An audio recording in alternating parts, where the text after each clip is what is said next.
Hi, John. Wanted to go ahead and give you that comment that you asked for on 5-pencil method community. And you asked a question about the sphere, and I made a suggestion, but I'd like to give you this video response to kind of demonstrate what I'm talking about. Uh, Again, what a wonderful sphere. I think you have done an exceptional job. And I made one little comment that might be misinterpreted when I'm trying to do it in text, so I thought maybe that I would maybe clarify it a little bit here. I want to encourage you to increase the value, and that could mean every one of those layers of value, but I'm really talking about where does that darkest part, that apex or that crescendo of a value happen. Now, we don't want to illustrate it with a line or something as stark as I've just put on there, but we want it to continue to graduate in value until we get to that place and it goes over the top and down the other side.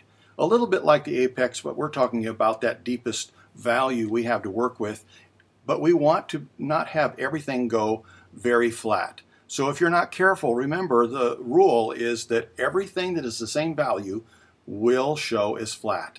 So as much contour as you can show across here, the better off you are.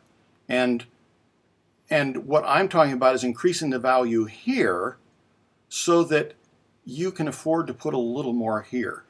If you go down to the second attempt, I think you are trying to do what's right, and it may still work, but I think it was probably unnecessary, although you need to interpret it the way you see it. There's probably too much value in every one of the layers. I want to see a little more in here again, and I need to increase this value here myself, or you're never going to see it. So let me make this a little bit darker.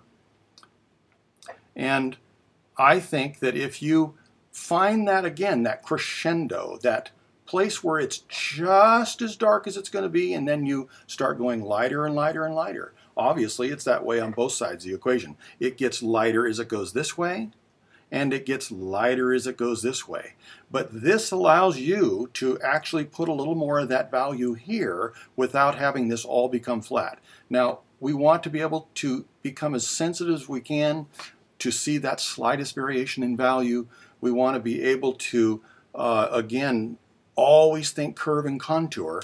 And I want to encourage you to think that way. That's why I say always, I repeat it to myself. I tell my students all the time, always say lighter, lighter, lighter, or whatever gimmick or whatever you want to use to remind yourself to always see that little progression in value, or that digression in value, if that's even a word. And so I hope that helps you, and you don't necessarily have to think terribly dark. And also, again, I think it's just an absolutely wonderful sphere. You don't have edges to the outline. You don't have, you have obviously two light sources, and I think it's just a great deal. So thank you for letting me respond, and I hope that helps you.